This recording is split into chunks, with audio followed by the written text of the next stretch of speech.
वाल्मिक कराड आणि जे आरोपी आहेत त्या हत्येच्या 24 तास पूर्वीचा हे बघा, मी जे आरोप केले होते त्याचे पुरावे मला वाटतं SITने पुढे आणलेले आहेत. मी अगोदर आरोप केले होते म्हणजे हवेत केलेले नव्हते.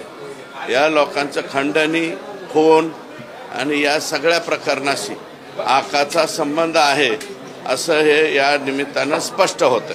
29 नोव्हेंबरचा हा व्हिडिओ आहे जे कार्यालयात वाल्मिक कराडांच्या हे सगळे एकत्र आले आणि त्याच ठिकाणावरून तो फोन जो आहे तो खंडणीचा केला गेला असंही समोर येतं. आवादा कंपनीच्या शिंदेंना फक्त 29 नोव्हेंबरला इथे नव्हतं, गाडीत घालून पाथर्डीपर्यंत नेलं होतं आणि पाथर्डीपासून मारत मारत पुन्हा आणलं होतं आणि त्याच्यानंतर हे शिंदे सोडून दिला. त्याचं हे मला वाटतं त्याचं CCTV फुटेज आहे. त्याच्यामुळं 101% आका, विष्णू चाटे, सुदर्शन घुले, आंधळे हे आरोपी, हे सगळेच्या सगळे आरोपी खरे आहेत याच्यावरून पुष्टी या ठिकाणी मिळते. या व्हिडिओमध्ये PI राजेश पाटील हे सुद्धा दिसत आहेत. खरं तर महाजनांवर कारवाई व्हावी अशी मागणी होती. यामध्ये स्पष्टपणे PI पाटील या बैठकीला उपस्थित असले. माझं मत आहे PI पाटीलला आरोपी केलं पाहिजे. या प्रकारामधला महाजन सस्पेंड झाले पाहिजे आणि जे गरजे ज्यांची जे खासदाराबद्दल ज्यांनी ट्विट केलं होतं अतिशय चुकीचं, त्या गरजेंना सस्पेंड करून त्यांना पुण्याला न पाठवता जे पुण्याला घेतलेले त्याच्याऐवजी त्यांना गडचिरोली किंवा चंद्रपूरला पाठवलं पाहिजे. हे एवढाच प्रताप नाही आहे, गरजेचे अनेक प्रताप त्या ठिकाणी आता पुढे येत आहेत आणि ते सगळे प्रताप आम्ही मुख्यमंत्र्यांच्या पुढे गुन्हा जो आहे तो दाखल झाला पाहिजे का? काही कुणावर PI जे आहेत त्यांच्यावरती गुन्हा दाखल अजून झालेला नाही. मी काय म्हणतो, आता सह आरोपी म्हणून त्यांना घेण्यास बिलकुल हरकत नाही. हे पहिलेही मी मागणी केली होती आणि आताही मागणी करतो की पाटीलला सह आरोपी केला पाहिजे. म्हणजे 7-8 झालेत, आता 9वा उचलून त्याच्यात हा टाकला पाहिजे. ज्या पद्धतीनं वाल्मिक कराड म्हणत होते की माझा याशी संबंध नाही, परंतु या सगळ्या व्हिडिओतून आता स्पष्ट होतंय. अहो, जे करताना ते मी नाही त्यातलीच म्हणता ना. मी नाही, मी नव्हेच, अमकं टमकं, तो मी नव्हेच एक पात्री होता ना, तसं तो मी नव्हेच म्हणणारच. पण तो मी नव्हेच तर हा मी आहेच हे तुम्हाला दिसलंय ना आता. त्याच्यामुळं त्याच्यामध्ये कसल्याही प्रकारची गुंजाईश नाही. मी जे म्हणलो होतो त्याला पुष्टी मिळालेली आहे आणि हे सगळेच्या सगळे आरोपी आता फिक्स ठरलेले आहेत. अजून सुद्धा बरेच आरोपी आहेत, हे सोटमुळं सापडलेली आहेत, आगंतुक मुळं अजून राहिलेली आहेत. त्या आगंतुक मुळांचा सुद्धा बंदोबस्त व्हावा अशा प्रकारची माझी विनंती. आगंतुक मूळ नाही, आगंतुक मुळं म्हणतोय. मुळं त्यांचे रीतसर नावं आम्ही SITला देऊ.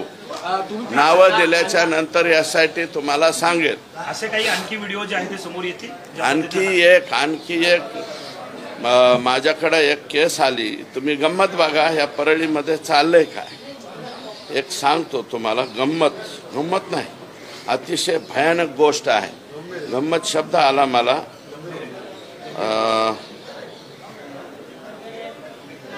महादेव दत्तात्रय मुंडे गाव कनेरवाडी याचा खून झाला दिनांक 22 ऑक्टोबर 2023ला. दिनांक 22 ऑक्टोबर. तुम्ही जात पात हे ते काढताना हो, हे काढा ना. 22 ऑक्टोबर 2023ला ह्याचा खून झालाय.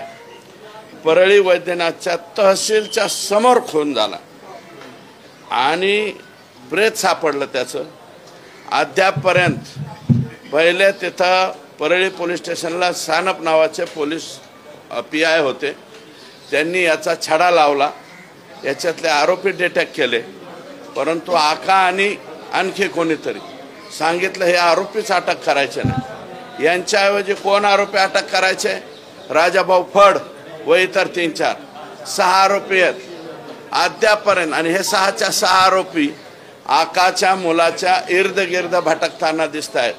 23 ऑक्टोबर किती 22 ऑक्टोबर ना, 22 ऑक्टोबर ते आतापर्यंत या खुनाचा तपास लागलेला नाही, किती वाईट आहे. आणि आरोपी पूर्ण परळीत हिंडतात. या परळीमध्ये आणखी काय काय हवंय तुम्हाला? पुरावे तर हे सापडले आखाचे, पण ह्या मयत मुंडे जो आहे याचा आत्मा काय म्हणत असत? सतीश फडचे मला वाटतं हे मेहुणे आहेत. सतीश फड म्हणून एक कार्यकर्ता, तो पूर्वी पंकजाताईंबरोबर होता. अशा काही दिवसामध्ये तो धनंजय मुंडेंकडे गेला आणि त्यांचा मेहुणा महादेव दत्तात्रय मुंडे याचा मर्डर झालाय 22 ऑक्टोबर 2023ला. अद्यापपर्यंत त्याचा तपास लागलेला नाही. तपास लागलाय, तिथला सानप नावाचे जे पी आहेत त्यांना प्रेशर केलं की तुम्ही ह्यांचे नावं घ्यायचे नाही, दुसऱ्याचे घ्या. ते म्हणला मी ह्यासलं पाप करणार नाही. मग म्हणले तू इथून निघून जातो. बिचारा बदली करून आता धाराशिव जिल्ह्यामध्ये गेलाय. बीडमधल्या 13 सरपंचाचं सदस्यत्व रद्द जे आहे ते करण्यात आलेलं आहे. जात प्रमाणपत्र न दिल्याने ही कारवाई. असे एकट्या जिल्ह्यातच नाही, सगळीकडेच होतात. ते जे वेळेच्या आत प्रमाणपत्र देत नाही का, त्यांना तारखा दिलेल्या आहेत सरकारने. कायदा बनवतो आपण. संगीत दिगोळेपासून संतोष देशमुख पर्यंत चेतना कळसेपासून संतोष देशमुख पर्यंत. आणि हा आता मी सांगितलेला मुंडे अजून तर त्याचा काहीच नाहीये. या सगळ्या पीडितांच्या कुटुंबियांची तुम्ही भेट घेणार असं म्हणाला होता.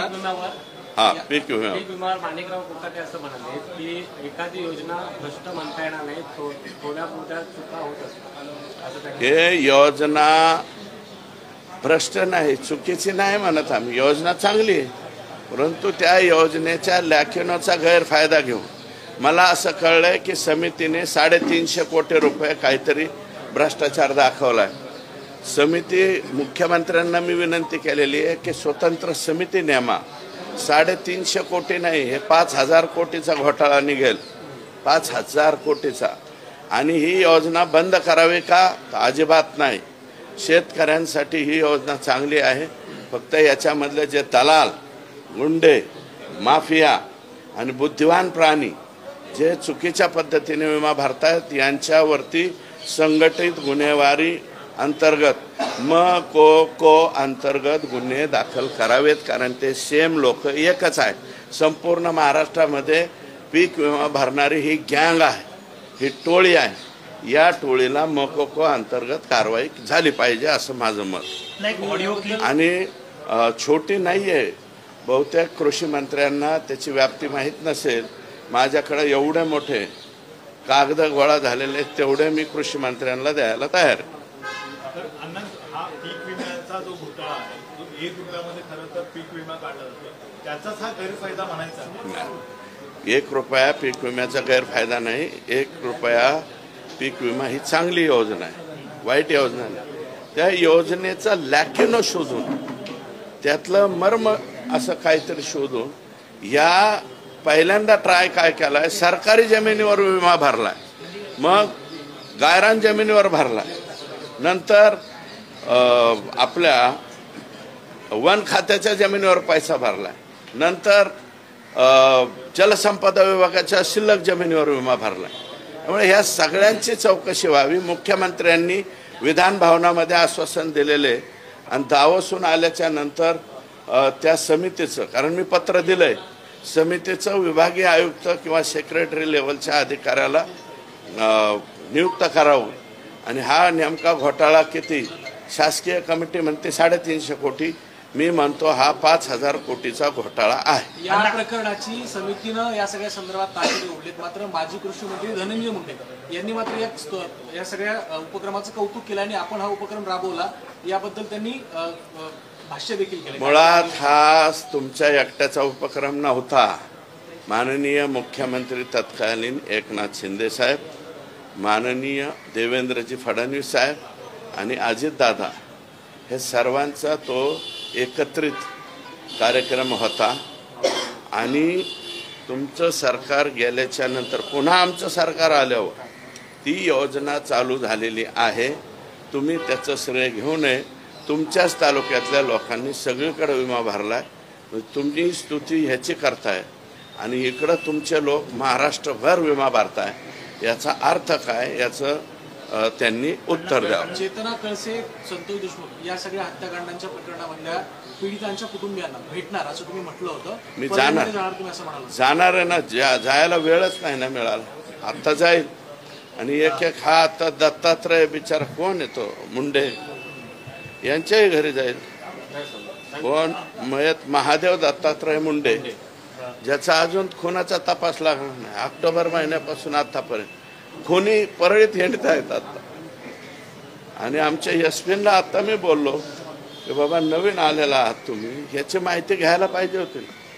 आणि माझं मत असं आहे, बर्दापूर, संभाजीनगर, परळी पोलीस स्टेशन आणि शिरसाळा पोलीस स्टेशन इथले जे हेड ऑफिसर आहेत हे तातडीनं एसपींनी बदलले पाहिजे.